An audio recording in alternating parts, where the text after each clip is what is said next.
남성들이 혼자만의 시간을 통해 욕구를 해소하는 행동은 인체의 자연스러운 본능에서 비롯된 것입니다.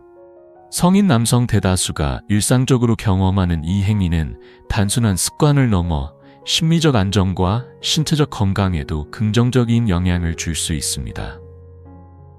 실제로 연인이나 배우자가 있는 경우에도 이러한 행위를 병행하는 사람들이 많다고 알려져 있습니다. 어린 시절엔 방법을 잘 몰라 주변 사물에 몸을 비비는 식으로 본능적인 자극을 추구하기도 하지만 성인이 되면 손이나 도구를 활용해 보다 규칙적이고 익숙한 방식으로 자신을 달래는 법을 익히게 됩니다.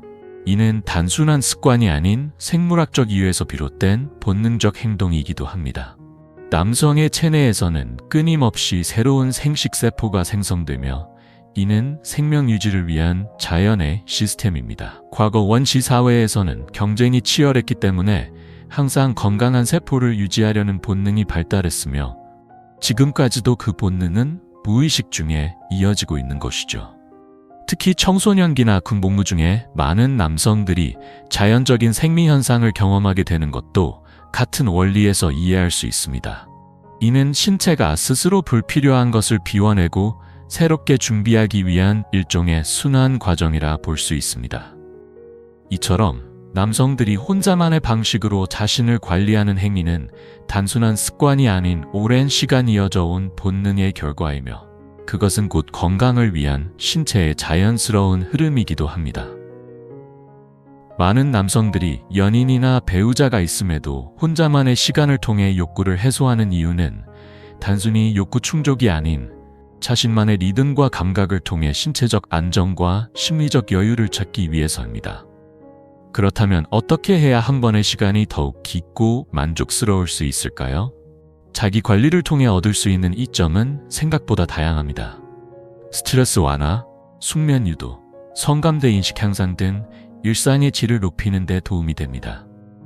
특히 특정 방법을 활용하면 그 만족도는 훨씬 더 높아질 수 있습니다. 1956년 미국 듀크 대학교의 제임스 시먼즈 교수가 발표한 연구는 이 주제에 있어 큰 전환점이 되었습니다. 그는 단순한 반복이 아닌 스탑 앤 스타트라는 기법을 통해 신체 감각을 조절하는 방법을 제시했습니다. 실제 실험에서 이 방법을 적용한 참가자의 90%가 조절 능력을 향상시켰다고 보고되었습니다. 이 방법은 단순히 빠르게 끝내는 것이 아니라 감각을 세밀하게 인식하고 조절하는 연습에 가깝습니다. 우선 방해받지 않는 공간에서 편안한 마음으로 약 20분 정도 자신만의 시간을 갖는 것이 좋습니다. 특별한 도구나 영상보다는 오직 자신에게 집중할 수 있는 환경을 만드는 것이 핵심입니다. 그 다음 단계는 감각을 구체적으로 나누어 인식하는 훈련입니다. 초기 자극부터 절정에 이르기까지 10단계 정도로 나누고 각 단계를 천천히 음미하며 스스로의 반응을 느껴보는 겁니다. 보통은 발기와 동시에 곧바로 절정에 도달하는 패턴을 보이지만 이 방법은 중간 단계에서의 여유와 집중을 통해 감각의 폭을 넓히는 데 초점을 둡니다. 이러한 훈련은 단지 혼자만의 만족에 그치는 것이 아니라 관계에서도 긍정적인 변화를 이끌어내며 결과적으로는 자신감과 친밀감을 높이는 데도 큰 도움이 됩니다. 세 번째 단계는 이 방법의 핵심으로 감각의 흐름을 조절하는 기술이 중요합니다. 절정에 가까워졌다고 느껴질 때는 잠시 멈추고 흥분이 충분히 가라앉을 때까지 기다리는 것이 필요합니다. 감각이 한층 진정되었다고 느껴지면 천천히 다시 시작하는 과정을 반복합니다. 이처럼 감각을 조절하며 리듬을 만들어가는 방식이 바로 스톱 앤 스타트 기법입니다. 이 과정을 3번 반복한 후 마지막에 자연스럽게 마무리하는 것이 이 방법의 전체 흐름입니다. 처음에는 이 조절이 어려울 수 있습니다. 한 번의 참기보다는 한두 번을 목표로 시작하고 익숙해지면 점차 횟수를 늘려가는 것이 좋습니다. 급하게 끝내는 방식과 비교해 볼 때 이처럼 감각을 조절하며 시간을 들인 자기관리 후에는 훨씬 깊은 만족감을 느낄 수 있습니다.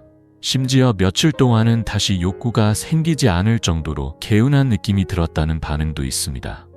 이제 자기 관리를 통해 얻을 수 있는 장점들을 간단히 정리해 보겠습니다.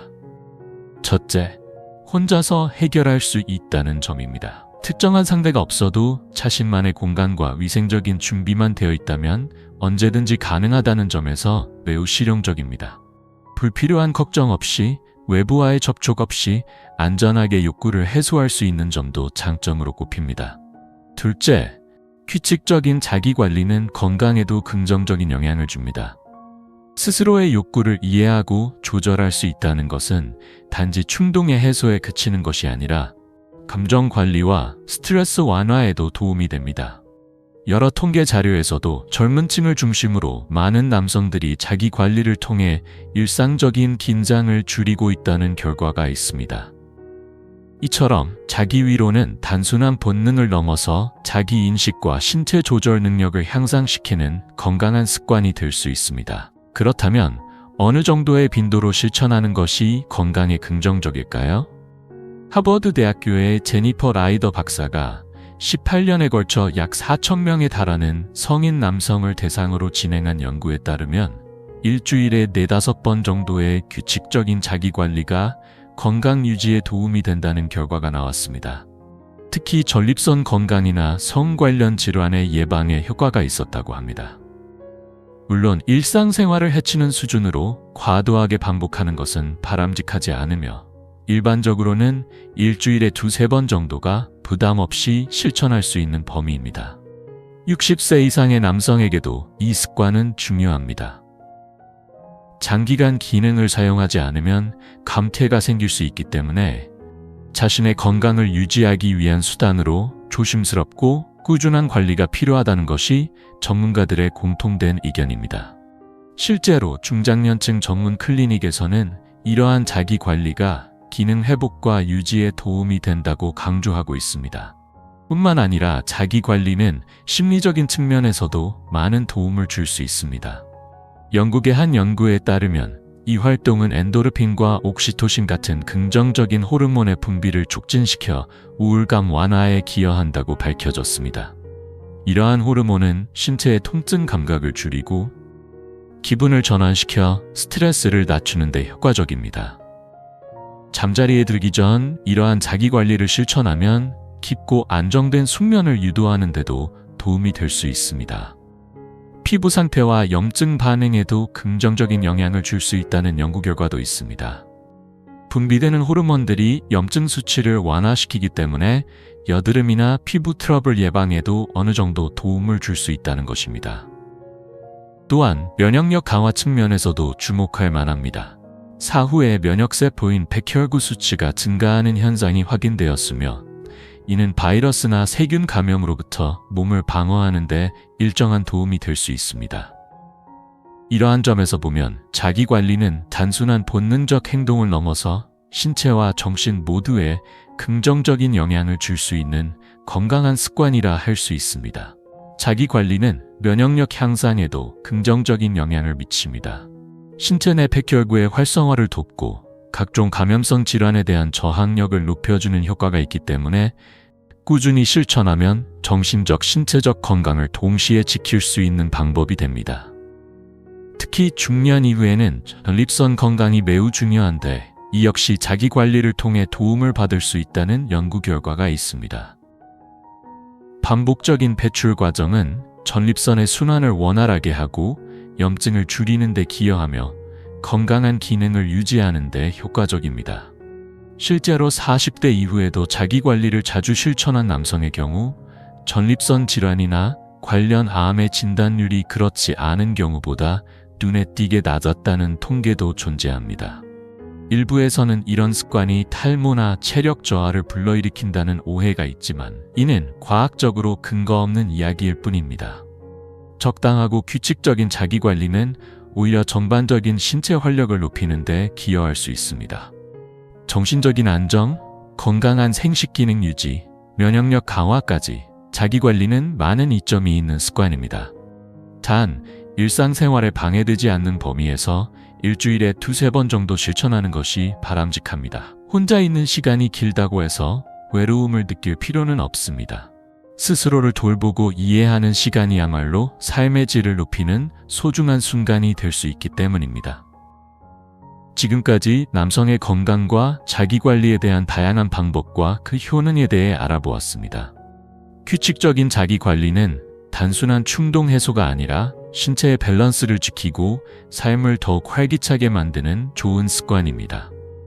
완벽해 보이는 외모와 스펙을 가진 그에게도 말 못할 아픔이 있었다.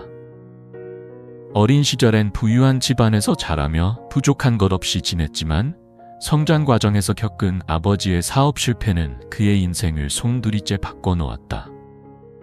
고급 브랜드로 치장하고 외제차를 타고 학교에 다니던 시절, 친구들의 부러움을 한 몸에 받았던 그는 중학교 3학년 때 호주로 유학까지 떠났지만 고등학교 시절 아버지의 회사가 갑작스럽게 무너지는 충격을 겪었다.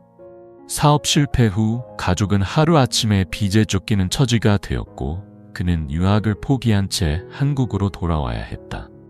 장학금을 받아 대학에 입학하기 전까지 단 2회만이라도 유학을 도와달라고 간절히 부모에게 매달렸지만 집안 사정은 더 이상 그를 뒷받침해 줄 수 없었다.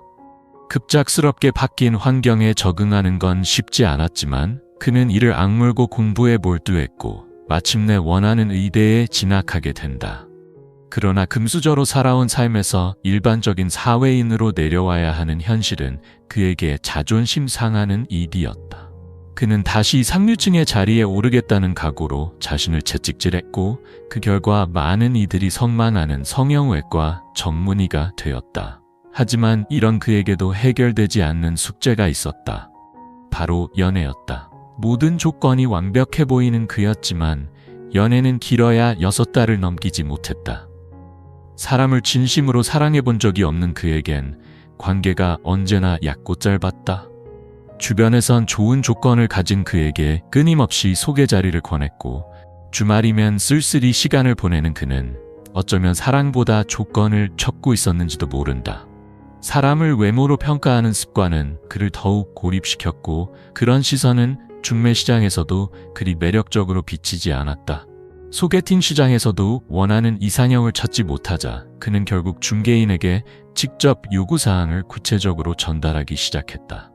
일단 외모는 예뻐야 하고요. 조건도 괜찮아야 해요. 학벌은 서울 쪽 5개 대학 정도, 직장은 안정적인 전문직이면 좋겠어요. 가능하다면 법조인이나 의료인, 아니면 최소한 교사나 약사 정도는 되어야죠. 그리고 집안도 괜찮아야 합니다. 그의 말은 마치 맞춤형 주문 같았고 이를 받아 적는 중개인의 이마에는 점차 주름이 깊어졌다. 모든 조건을 만족시키는 상대를 찾기란 결코 쉬운 일이 아니었다. 그래도 소개는 계속 이어졌고 하나씩 장점을 가진 여성들을 만나보게 되었다.